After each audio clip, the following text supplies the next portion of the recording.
বন্ধুসকল নমস্কাৰ গ্ৰহণ কৰিব।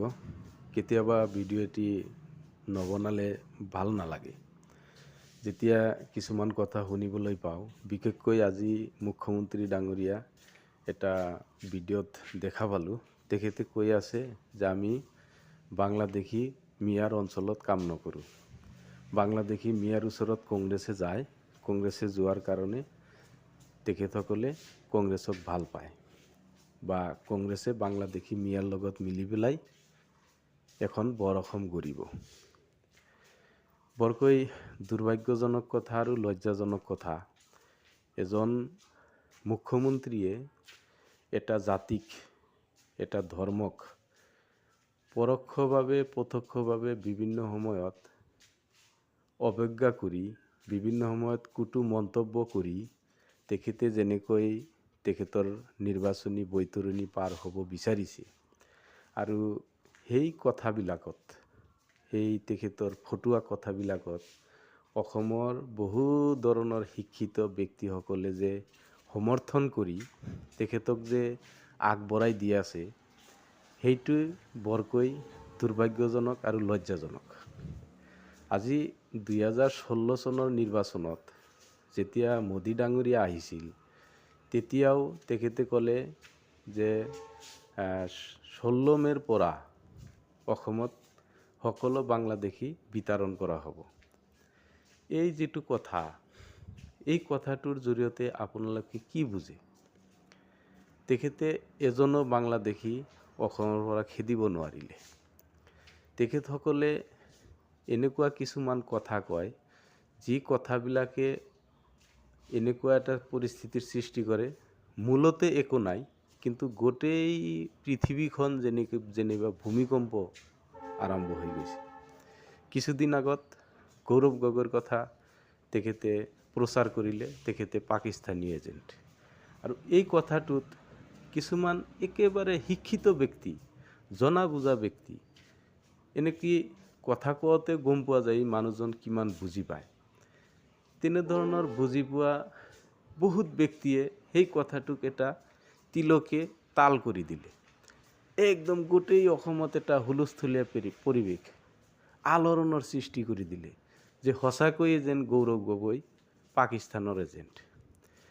এনেকুৱা কিছুমান মূলতে একো নথকা কিছুমান কথা কোৱাৰ পিছত আমি যে অসমীয়া ৰাইজ যিসকল আছোঁ, তেখেতসকলে যে মানে নিজৰ হিতাহিত জ্ঞানটো হেৰুৱাই পেলাই সেই কথাৰ পিছে পিছে যে ঘূৰি থাকোঁ, এইটো কিন্তু সকলোতকৈ দুৰ্ভাগ্যজনক আৰু লজ্জাজনক কথা। আজি অসমত উন্নতি হৈছে, তেখেতসকলে ধাৰো লৈছে। আজি ধাৰৰ পৰিমাণ আৰু উন্নতিৰ পৰিমাণ আপোনালোকে বিচাৰ বিবেচনা কৰক। আজি অসমৰ ৰাইজে বিজেপি চৰকাৰে কি উন্নতি কৰিছে, কি উন্নতি কৰা নাই, সেইবিলাক আপোনালোকে বিচাৰ বিবেচনা কৰক, ৰাইজৰ আগত প্ৰকাশ কৰক। আজি মহিলাসকলক 1200 টকা দিছে, অৰুণোদয় দিছে, নিযুত মইনা দিছে, আকৌ বাবু আঁচনি দিব, সেইবিলাকৰ কথা আপোনালোকে নিৰ্বাচনত উল্লেখ কৰক। আপোনালোকে এইটো উল্লেখ কৰক যে আপোনালোকৰ যে পত্নী মুখ্যমন্ত্ৰী বা বিভিন্ন বিভাগৰ মন্ত্ৰীসকলৰ পত্নীসকলৰ সম্পত্তি কিমান বৃদ্ধি হ'ল, প্ৰত্যেকটো মন্ত্ৰীৰ সম্পত্তি কিমান বৃদ্ধি হ'ল। আজি কাগজে পত্ৰে বা মিডিয়াত আমি দেখিবলৈ পাওঁ যে মুখ্যমন্ত্ৰী ডাঙৰীয়াৰ পৰিয়ালত বোলে 12,000 বিঘা মাটি হৈছে। গোটেই অসমখনেই তেখেতে দখল কৰি লৈছে। সেই কথাবিলাক আপোনালোকে যেতিয়া লক্ষ্য কৰিব, আপোনালোকে দেখিবলৈ পাব ধাৰ লোৱা পইচাৰ আধাৰ বেছি সংখ্যক পইচা মুখ্যমন্ত্ৰী তেখেতৰ হৈ বাই থকা মন্ত্ৰীসকলৰ সম্পত্তিত যোগ হৈছে। এইবিলাক কেনেকৈ হৈছে তাৰ কোনো খবৰ নাই। আপোনালোকে সেইবিলাক তদন্ত কৰিব লাগিবনে নাই তাৰ কোনো খবৰ নাই।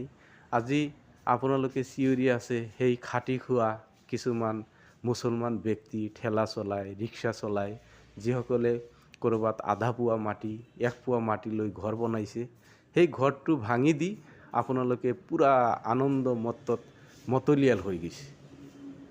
এইটো কিমান যুক্তিসংগত আপোনালোকে চাওকচোন।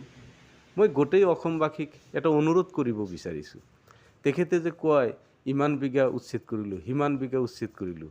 আপোনালোকে চিন্তা কৰি চাওকচোন, সেই উচ্ছেদ কৰা মানুহৰ যি সম্পত্তি, সেই সম্পত্তিতকৈ এই মন্ত্ৰীসকল, মুখ্যমন্ত্ৰীৰ সম্পত্তিবিলাক আপোনালোকে তুলনা কৰি চাওকচোন।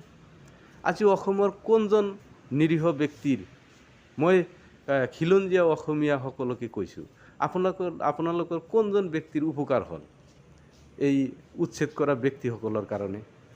আপোনালোকে এই বস্তুবিলাক কিয় চিন্তা চৰ্চা নকৰে? মই মুছলমান কাৰণে এই কথাবিলাক মোৰ মগজুত আহিব লাগিব তেনেকুৱা কথা নহয়তো। গোটেই অসমৰ যিসকল বুদ্ধিজীৱী আছে, যিসকল শিক্ষিত ব্যক্তি আছে, জনা বুজা ব্যক্তি আছে, সকলো ব্যক্তিৰ মাথাত এই কথাবিলাক আহিব লাগে। মই সেইকাৰণে সকলোকে অনুৰোধ কৰিছোঁ, আপোনালোকে এনেকুৱা প্ৰলোভনৰ কথাত ভুল নগৈ প্ৰকৃতপক্ষে এটা ৰাজনীতি, প্ৰকৃতপক্ষে দেশৰ কাৰণে উন্নয়ন কৰা এটা দলক আপোনালোকে ভোট দিয়ক। আপোনালোকে কোনোবাই ক'লে যে মিয়াসকলক খেদোৱা হ'ব, মিয়াসকলক মাৰা হ'ব, মিয়াসকলক হাৰাশাস্তি কৰা হ'ব, কিমান দুৰ্ভাগ্যজনক কথা কওকচোন। এনেকুৱা মানুহৰ মানসিকতা ইমান তললৈ গ'লনি? কোনোবা মুখ্যমন্ত্ৰীয়ে বেলেগ কোনোবা জাতিক বা বেলেগ কোনোবা ধৰ্মক দুখ দিব, কষ্ট দিব, তেখেতসকলৰ অস্তিত্ব নাইকিয়া কৰি দিব। এই কথাটো ৰাজহুৱা সভাত কোৱাৰ পিছত সমৰ্থন বৃদ্ধিহে হয়, কমি নাযায়, বা হয়তো মই জনামতে কমিহে গৈছে। কিন্তু তেখেতে ভাবি আছে এইবিলাক কথা কৈ কিজানি ভোট আমি লাভ কৰিব পাৰিম। ইমান দুৰ্ভাগ্যজনক আৰু ইমান নিম্নগামৰ আমাৰ মানসিকতা হৈছে, এই কথাটো আপোনালোকে চিন্তা কৰক। এইখিনি মোৰ বক্তব্য আছিল। ধন্যবাদ। জয় অসম।